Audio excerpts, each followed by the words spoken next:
سیدنا ابو وائل رحمۃ اللہ تعالیٰ علیہ سے مروی ہے کہ حضرت سیدنا حذیفہ رضی اللہ تعالیٰ عنہ آپ نے فرمایا کہ فتنہ شراب سے زیادہ لوگوں کی عقلوں کو بگاڑتا ہے۔ آپ فرماتے ہیں کہ شراب بندے کی عقل کو اتنا برباد نہیں کرتی، اتنا بگاڑتی نہیں۔ شراب اتنا ظلم و ستم نہیں کرتی جتنا ظلم و ستم بندے کی عقل پر فتنہ کرتا ہے، جتنا پردہ بندے کی عقل پر فتنہ ڈال دیتا ہے، اتنا پردہ فرماتے ہیں کہ شراب بھی نہیں ڈالتی۔ حالانکہ شراب قطعی طور پہ حرام ہے، قرآن مجید میں حکم ہے اس کا، اور اس کے باوجود آپ فرماتے ہیں کہ شراب بندے کی عقل کو زائل کرتی ہے، لیکن بندہ خود برباد ہوتا ہے۔ جو پینے والا ہے، جو شراب پیتا ہے، اس کی خود کی عقل زائل ہو جاتی ہے، وہ خود برباد ہوتا ہے۔ لیکن جو بندہ فتنے میں مبتلا ہو جاتا ہے، خود تو برباد اور تباہ ہوتا ہے، ساتھ دوسروں کے ایمان کا بیڑا غرق بھی کرتا ہے۔ اس لیے فرمایا کہ فتنہ شراب سے زیادہ خطرناک ہے۔ حضرت سیدنا زید بن واہب رحمۃ اللہ تعالیٰ علیہ فرماتے ہیں کہ حضرت سیدنا حذیفہ رضی اللہ تعالیٰ عنہ نے آپ کو فرماتے ہوئے سنا کہ فتنے کا وبال 3 آدمیوں کے سر پر ہے۔ ایک عقل مند ذہین، یعنی جو بندہ اپنے آپ کو بڑا عقل مند ذہین سمجھتا ہے، بڑا ہوشیار، بڑا چالاک سمجھتا ہے، آپ فرماتے ہیں کہ پہلا بندہ وہ کہ جو عقل مند اور ذہین ہے، جس کے سامنے جو چیز بھی سر اٹھاتی ہے وہ اسے تلوار سے کاٹ دیتا ہے۔ دوسرا خطیب جو اپنے خطاب سے لوگوں کو فتنے کی طرف بلاتا ہے۔ جس طرح کہ بعض لوگ بڑے نکتے بیان کرتے ہیں، بعض اسٹیج سیکٹری ان پڑھ دین کا علم حاصل نہیں کرتے، لیکن ایسے ایسے نکتے دیتے ہیں کہ بندے کے ایمان کا بیڑا غرق ہو جاتا ہے، بندے کا ایمان چلا جاتا ہے۔ تو آپ فرماتے ہیں کہ اور ایسے علماء بھی بظاہر اہل سنت کے اندر اور دوسرے باطل فرقوں کے اندر بھی موجود ہیں کہ جو اپنے جوش خطابت سے لوگوں کے ایمان کا بیڑا غرق کرتے ہیں۔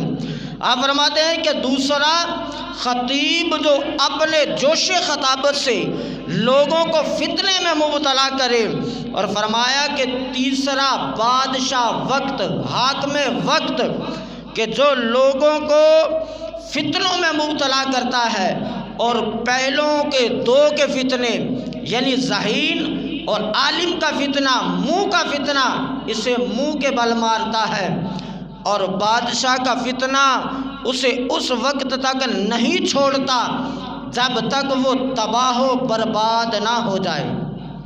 آپ فرماتے ہیں فتنہ اتنی بری، اتنی خطرناک چیز ہے کہ بندے کو تباہ و برباد کر دیتا ہے، اور ہمیں چاہیے کہ ہر وقت فتنوں سے بچنا چاہیے، اللہ کی پناہ مانگنی چاہیے کہ یا رب العالمین ہماری فتنوں سے حفاظت فرما اور مسلک حق اہل سنہ پر استقامت عطا فرما۔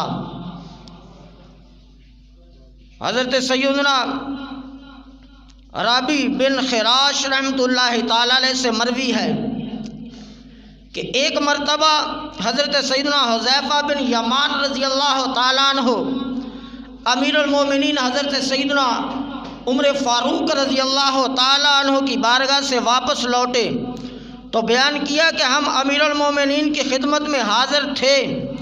انہوں نے صحابہ کرام سے دریافت فرمایا، کیا تم میں سے کسی نے حضور شافع رحمت، شافع امت صلی اللہ علیہ وسلم سے سمندر کی طرح موج زن ہونے والے فتنوں سے متعلق کوئی احادیث سنی ہے کہ فتنے اس طرح آئیں گے کہ جس طرح سمندر اپنی موجوں میں ہوتا ہے، حضرت سیدنا عمر رضی اللہ تعالیٰ عنہ فرماتے ہیں کہ حضرت سیدنا حذیفہ رضی اللہ تعالیٰ عنہ فرماتے ہیں کہ حضرت سیدنا عمر رضی اللہ تعالیٰ عنہ نے فرمایا، اے صحابہ، کیا تم میں سے کسی نے نبی کریم صلی اللہ علیہ وسلم کو یہ فرماتے ہوئے سنا ہے کہ فتنے اس طرح آئیں گے جس طرح سمندر اپنی موجوں میں آتا ہے؟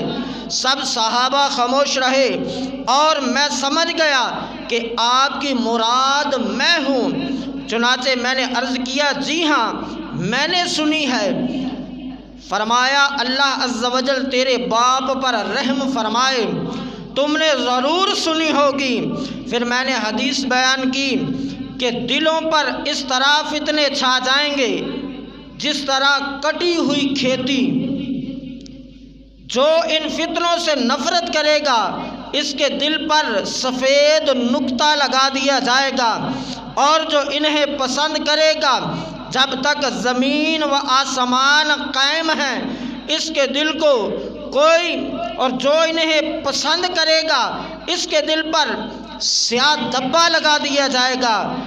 اور لوگوں کے دلوں کی دو قسمیں ہو جائیں گی، ایک سفید سنگ مرمر کی طرح، جب تک زمین و آسمان قائم رہیں گے اس کے دل کو کوئی نقصان نہ پہنچا سکیں گے۔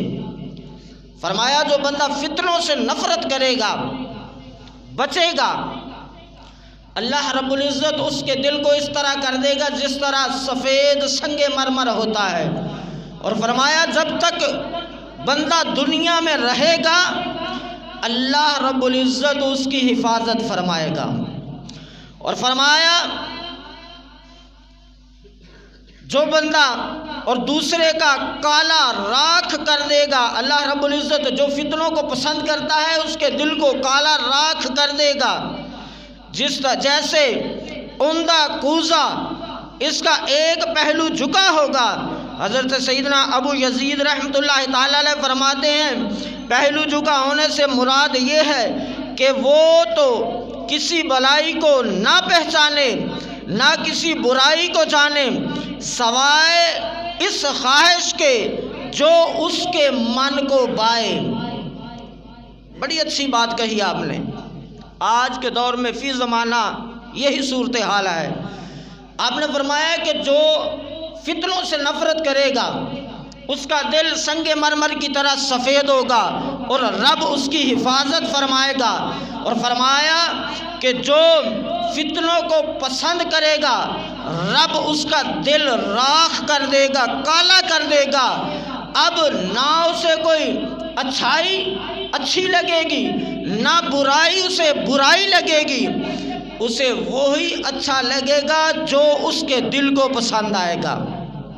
اور آج کے اس دور میں، دور حاضر میں یہی حال ہے ہمارا کہ ہم دین صرف اس بات کو مانتے ہیں جو ہمارے دل کو پسند آئے، جو ہمارے دل کو اچھی لگے وہ بات دین کی بات ہے، جو بری لگے ہمارے نظریے میں حالانکہ وہ بھی بات دین کی ہے لیکن ہم انہیں اسے پسند نہیں کرتے، اس لیے نہیں مانتے۔ اس کی وجہ یہ ہے کہ ہم فتنوں میں مبتلا ہو چکے ہیں۔ فرمایا، جو فتنے میں مبتلا ہو گیا اس کا دل اپنی منمانی کرتا ہے۔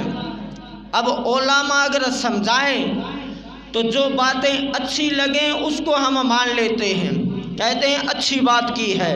جو ہمارے من کو اچھی نہ لگے، دل کو اچھی نہ لگے، ہم کہہ دیتے ہیں کہ مولوی صاحب لڑوانے والی باتیں کرتے ہیں، مولوی صاحب باتیں اچھی نہیں کرتے، مولوی صاحب بہت سخت مزاج ہیں۔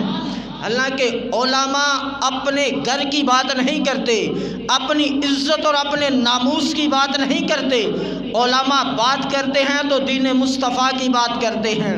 علماء حق اہل سنت اگر بات کرتے ہیں تو ناموس رسالت کی بات کرتے ہیں، بات کرتے ہیں تو ناموس صحابہ، ناموس اہل بیت اور ناموس اولیاء کی بات کرتے ہیں۔ اور لیکن ہم چونکہ پسند نہیں کرتے اس لیے کہ ہمارے دل سیاہ ہو چکے ہیں، اللہ رب العزت ہمیں فتنوں سے محفوظ رکھے۔ حضرت سیدنا حذیفہ رضی اللہ تعالیٰ عنہ اور حضرت سیدنا ابو یزید رحمہ اللہ تعالیٰ علیہ، اللہ رب العزت آپ کے درجات بلند فرمائے اور آپ کے صدقے ہمیں فتنوں سے محفوظ فرمائے۔ آپ فرماتے ہیں کہ پھر میں نے امیر المومنین حضرت سیدنا عمر فاروق رضی اللہ تعالیٰ عنہ کو بتایا کہ اور ان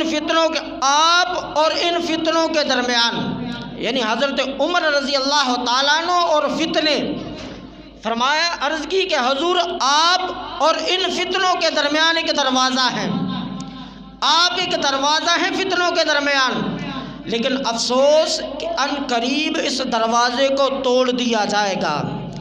آپ نے فرمایا کہ اگر اسے کھولا جائے پھر بند کیا جا سکتا ہے۔ آپ نے عرض کی کہ حضور نہیں، اسے کھولا نہیں جائے گا بلکہ اسے توڑ دیا جائے گا، اور یقیناً وہ مرد کامل ہیں، یا تو شہید کر دیے جائیں گے یا اپنی طبی موت اس دنیا سے تشریف لے جائیں گے۔ اور حضرت عمر رضی اللہ تعالیٰ عنہ آپ کو بھی شہید کر دیا گیا۔ حضرات محترم، یہ دور بہت نازک دور ہے۔ اس دور میں مختلف فتنے ہیں کہ اہل سنت پر مختلف قسم کے بہانے بنا کر لوگ اٹیک کرتے ہیں۔ اہل سنت کا کوئی عمل ایسا نہیں کہ جو قرآن اور احادیث مبارکہ کے خلاف ہو۔ اہل سنت ہی اہل حق ہیں، اور اہل سنت ہی وہ جماعت ہے جو صحابہ کی جماعت ہے، اور اہل سنت ہی وہ جماعت ہے جو میرے آقا نے فرمایا کہ سواد اعظم ہے اور اہل حق ہے اور جنتی ہے۔ اللہ رب العزت ہمیں اہل سنت پہ قائم و دائم فرمائے اور فتنوں سے محفوظ فرمائے۔ وما علینا الا البلاغ المبین۔